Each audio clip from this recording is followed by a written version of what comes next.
What's up, ladies and gentlemen? Welcome back to another solo leveling Arise video. Alright guys, we are going to be covering guilds. That's right, we got a little bit of information from the last two videos I believe I put out, which talked about there being 3 teams that are going to be required for the guild boss. Now, I'm only going to assume to some extent that the guild boss will not have just the same element, but will have different elements each time.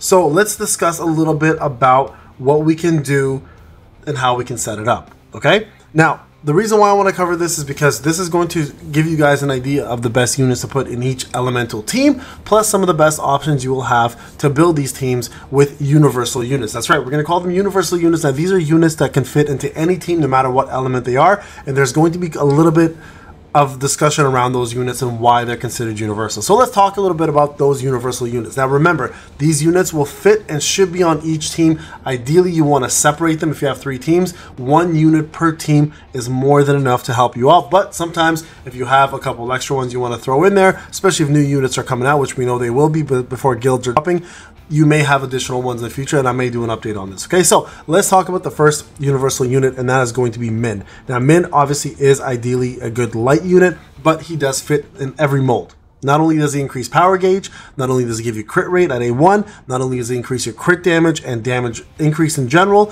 but overall, he is a stellar unit at keeping your guys alive as well. So he can fit pretty much on any team, so you want to definitely have him on A team, B team, or C team, and then use him with 2 other DPS or 1 extra support, okay? Second unit that you want to put on that team, we're going to consider it a universal unit, is going to be Lee Bora. Now, Lee Bora also has, oh, sorry, I forgot to mention one more thing about Min, the punishment aspect, right? Where he does increase the damage, increase from 5% up to 15% if he has disguise. Obviously, in a raid, he's not going to have disguise often because he can't go in and out ever, so he's going to do the 5% damage increase. This is where Lee Bora kind of shines a little bit more than Min in that regard. Now, Lee Bora has a couple different things. Number 1, she does the dark zone, which will increase your dark damage. She's perfect for a dark team, so if you happen to have a dark element and you want to put on a dark team, excellent, but she fits on every other team as well.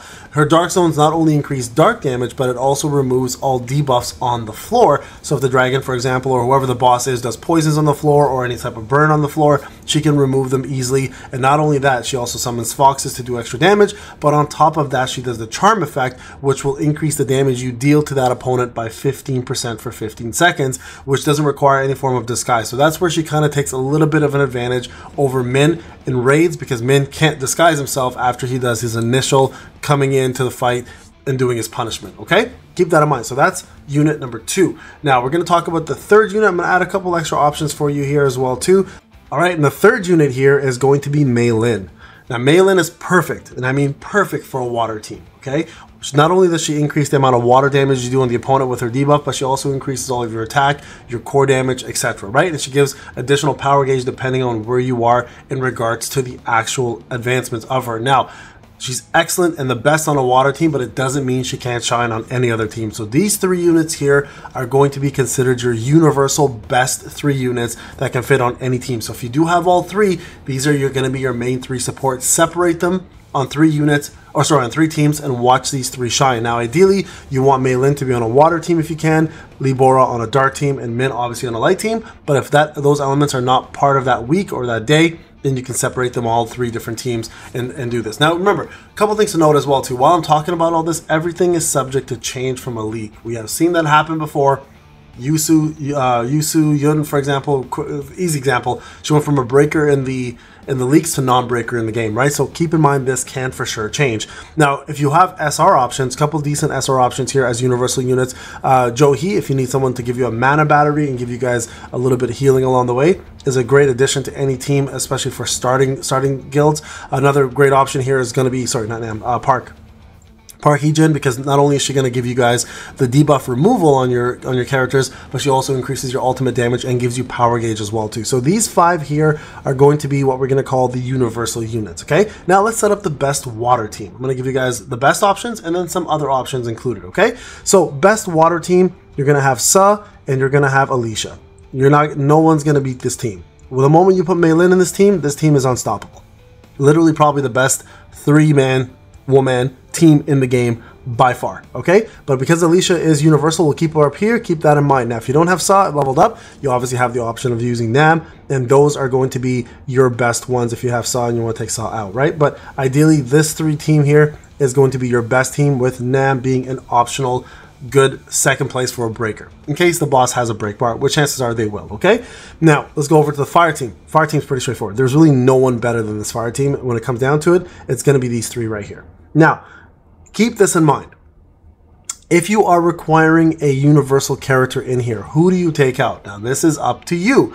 If the boss does have a break bar, you definitely want to keep Emma in. I would actually remove Choi from this list and have Yusu, Emma, and then one of the universal units here to give them buffs. So Min, for example, would be a great option here, or somebody like Lee Boro would be a great option here. Now, if you don't have any of these units and you do happen to have Choi, here's the beauty.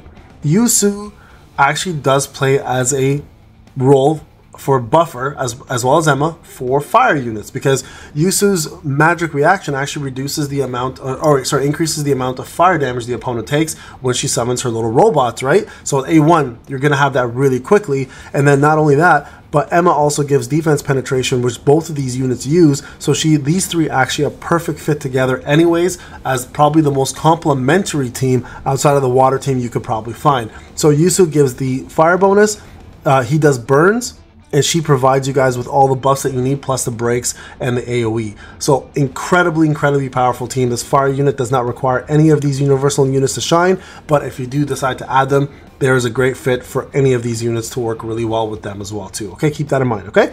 Now, let's go over to the win team. Probably the weakest team of the bunch, which is unfortunate, and until we get the new unit, I'm imagining Amamai is going to play a big role, but these 2 here are your only options really, with Park Hee-jin being a 3rd. Until the newest unit comes out, she will obviously take place, and she will be the primary star of this team. Now, once you have that primary star in, you could take either Dongsu or you can take Wu out. Probably want to keep Wu in only because he's a breaker. That's honestly the only reason why. Keep Park in for the ultimate. Amamai would take Dongsu's spot, or she would take over Park Hee-jin's spot, depending on what she does. We don't know what she does yet. If she's a buffer, then she can definitely replace Park Hee-jin, and Park can continue being a universal unit going forward, okay? All right, light team. Oh, wait, sorry guys. This is actually supposed to be dark team. Whoops. Dark team, and then light team. Okay, let's just switch this up. My apologies. All right, dark team. So pretty straightforward here. Honestly, there's really not too much going on. You definitely want to put SM Beck. You definitely want to put Lim in here as your breaker, your damage dealer, and then Lee Bora as your main buffer, debuffer, and also part of your DPS team. Very straightforward. Really, no one else can belong here unless there's a bleed element involved. But even then, Tashik doesn't really. If you don't have SM Beck, you can technically throw in Tashik if you don't have SM Beck. But SM Beck will be your main DPS, and this is how you're going to set that up. Okay, that'll be your main team there. Again, I'll put the universal unit back up, and Tashik can sit there for now. If you don't have Lim as a breaker, you could also use Hong Suk. Okay, as your breaker. So you got a couple different options there. Light team. All right, so light team is very straightforward. You're going to use Cha. You're going to use Beck. Or you're going to use Jinho with Min here as your main support. Very straightforward. Again, if Gogun he comes out and he is in fact a light unit, Beck will probably be replaced by, and Jinho can be replaced with him, but until we know what he is, this is going to be your main lineup for light for quite some time, and this will pretty much outshine anybody else. So there you guys have it. That is going to be the light team, and that is your full-on best teams for all elemental units, including all of your main universal unit supports in the game. Remember, separate them each on one team. Now, if there are 3 teams involved, these are going to be your best 3 right here. You should not go into battle without them, and they should try to complement their elements whenever they possibly can. All right, guys, this is Payne. Thank you so much for watching. I'll see you guys in the next one. Take care.